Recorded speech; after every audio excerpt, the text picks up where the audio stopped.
আপনার বাড়ির ঈশান কোণটি কি একটু পরখ করে দেখেছেন?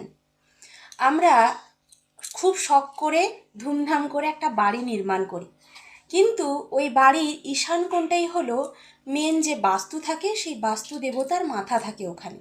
এবার বাড়ির ঈশান কোণটা যদি নোংরা থাকে, যদি টয়লেট থাকে, সেক্ষেত্রে আপনি যত বড়ই হন না কেন, এই বাস্তু মানে যে ঘরে আপনার দিন রাত সব সময় কাটছে, সেটি যদি ঠিক না থাকে, ঈশান কোণ যদি ডিস্টার্ব থাকে, আপনার অ্যাংজাইটি হবে, প্রত্যেক মানে সদস্যের মধ্যে ঝগড়াঝাটি হবে, এবং বাড়ির যে ফিমেল পার্সন মানে মহিলাদের প্রচণ্ড প্রজননতন্ত্রের ওপরে খুব বাজে একটা এফেক্ট আসবে।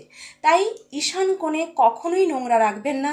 ওটা জল প্রবাহ, নলকূপ বা ঠাকুর ঘরের জন্যই রাখুন। আর যদি বাথরুম থাকে, আমি বলবো এর কোনো রেমেডি হয় না, এটা সঙ্গে সঙ্গে আপনারা ভেঙে ফেলার ব্যবস্থা করুন। সকলেই ভালো থাকুন, সুস্থ থাকুন। ভালো লাগলে আমার চ্যানেলটি সাবস্ক্রাইব করে রাখতে পারেন, আর যদি উপকারে আসে ভিডিওটি, পাশের মানুষকে শেয়ার করে রাখতে পারেন, ওনাদেরও উপকার হবে। নমস্কার।